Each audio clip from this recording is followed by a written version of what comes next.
Welcome to Letters to Louie with Abbey Algiers. Welcome, Abbey. Hi, thank you. We're filming these segments in the month of November here, and it's really reflecting on your dad's experience with the war and veterans. And he had a friend that was a POW, and this is one of the letters that he wrote about this POW's experience and what he had to go through.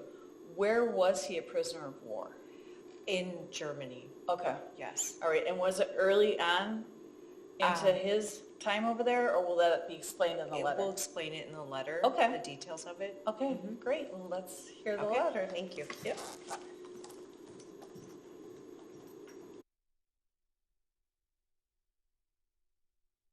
Louie, this is a bit different than our other letters, but a letter nonetheless.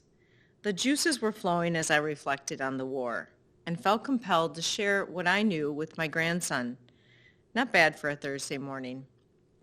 Letters to Paul. Dear Paul, the other day on our visit to you and your school on Grandparents' Day, you showed us, your grandmother and I, a PowerPoint on the Second World War. It was well done. You captured some of the events which shaped the world and saved the world from unthinkable disaster. Although the world remains shaky, remains in near chaos at times, it still has hope for the future because free men recognize the threat to individual rights and responsibilities were willing to risk their lives for the rights of free. In the early 1940s, the world was threatened by the dictators of Germany, Italy, and later of Russia. Men of untold evilness, fired by irrational ambition and lack of social conscience, ruled, for a while, the European continent. Their grip on civilization threatened the world and the future. Many mornings, I meet with 5 or 6 men, grandfathers at this time, and many times the conversation concerns memories of the Great War. At that time, 1940 to 1945, we were young, either in our early 20s or still teenagers. Each of us shared many moments of separation from our families. Some of us were deeply involved in combat experiences. Others were being trained for eventual combat in Japan, or Lord knows where. Each of us was in foreign places, one in India, one in New Jersey, one on the island of Attu, one in an airport tower in Alabama, and one in a prisoner of war camp in Germany. One of us was beginning training for the priesthood to serve as a missioner to the Far East. These are the men of our coffee table. Each has his own stories, opinions, and faults. One of my friends is now 87 and was really reborn a few years ago when, after the death of his wife, became emotionally destitute and remorsefully incapacitated. In other words, he was sick from grief and loneliness. He became better when a diagnosis of anemia was made, when he began treatment with B12 injections, and when he remarried. He then regrew in spirit and returned to his usual good spirit and health. He probably has the best stories of the war. He was a pilot on a light bomber. His plane was shot down. He was the last to bail out of the plane, was captured by the Germans, imprisoned for 1 year in a war camp with 2,500 other prisoners, and finally released just after the war ended in Europe. During that year, he and his fellow prisoners kept busy thinking of escape, talking of home, and daring to plan of the future. They were depressed at times, but were young enough to remain somewhat hopeful of eventual release. They observed their captors and knew the German system was in great trouble and could not survive. The prisoners realized it was just a matter of time until they could be rescued. But the time as inmates of the prison of war camp was heavy on their minds. They were depressed. The winter of 44 was cold, damp, and miserable.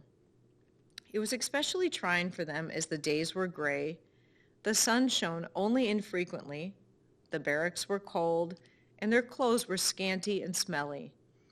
They lived in barracks where 50 to 60 men lived on one floor in one barracks. The days were spent playing cards, talking, and waiting. They were always under the scrutiny of the guards, always looking, listening, and hoping. Their meals were scanty. Meat was a rarity. Thin soup was served twice a day, and the Red Cross candy arrived only once during the year. Central heat of a smoky stove barely warmed the barracks, and sometimes the straw of their mattresses became infested by body lice and other parasites.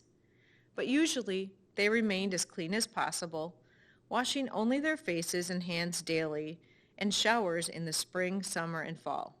It was not very pleasant.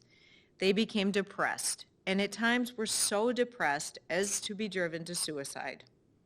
However, being young and having so many in the same circumstance, each one watched the others and assisted in keeping up the morale of the camp. Young men are able to stimulate each other and keep an optimistic attitude for many months in captivity. My friend's incarceration lasted for 11 months, and his personality helped himself and others a great deal. He was an interested man, bright and inquisitive, and was able to remain sane and upbeat for the length of his imprisonment. He tells of many instances of teasing the guards and confusing the Germans, but the guards were always alert, and a balance between prisoners and guards was somehow understood for the benefit of both sides. On occasion, the prisoners would become distraught and uneasy. Then discipline was increased, and soon balance was again established. When possible rations were increased, but that was not often, Red Cross shipments were distributed and order was maintained. Active planning for escape continued during their incarceration, but was mind-stimulating activity more than an actual exercise. It was something to do more than to do it. Escape was a thought. The lack of speaking language ability was the greatest deterrent to active escape. Each camp, and there were many, went through the same ongoing planning for escape, but the actual escapes were few. The failures and resultant deaths were many times greater than the successes. The camps were in the Midlands of Germany and Austria, and the possibility of remaining free after escape was minimal. In spite of that, the prisoners remained hopeful of freedom. They had a small radio constructed by one of the prisoners. It was made out of spare parts and ingenuity. It worked sometimes, and if the weather was clear, short messages were listened to. The resulting information was digested, altered, and distributed throughout the compound. With this method of news distribution, one person to another, and back and forth, the truth of the news was really suspect, but the gist of the news somehow was recognized as slowly improving the hope of winning the war. Somehow their optimism was maintained, and somehow they survived. It's amazing how resilient the human spirit can be. My friend believes the length of imprisonment allowed them to remain optimistic, and if their imprisonment had been much longer, they would have been much more depressed, and the survival of so many would have been in doubt. Most likely, they were freed when they remained somewhat healthy. Each prisoner had lost 20 to 30 pounds of body fat. Each one was near starvation, and their survival depended on rescue during the next 6 months. They were worried when they allowed themselves to worry, but being young, they were lucky to maintain some optimism, and eventually survived. When discharged, my friend developed hepatitis, probably hepatitis A. Hepatitis A is a common liver disease which is spread throughout camps and confinement. It does cause death, but in his case, he recovered after 6 months in the hospital in the United States. He recovered, regained his health, and raised a family of 6 children. To this day, he remains optimistic and pleasant, able to adjust to the ongoing problems of life, realizing his luck and good fortune.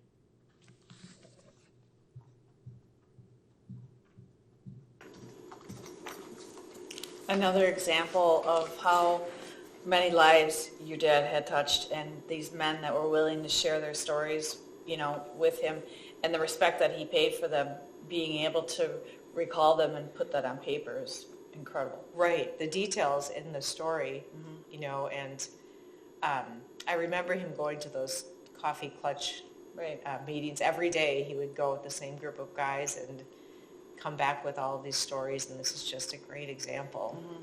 And to our viewers that are watching this, I hope they understand how important it is to have these conversations and have these friendships.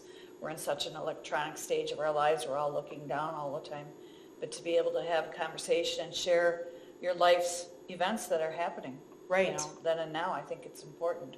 Right, and when he talked about the resilience of the human spirit, in times of imprisonment, prisoner of war, or the times we're living in now with COVID. I mean, Right. we've all kind of gone through it, and having friends is what makes it easier to get through. Yeah, absolutely. And being able to share ideas and even the different ideas. Right. We're in such a politicized state in our country right now, and being able to have two different opinions, but you're still friends. That's, I think, so important too. And that's a lesson here coming out of his Yeah. group. For sure, that's a big one. Yeah. So thanks for sharing. Yeah, thank you. You're welcome. And to our viewers, thank you for watching.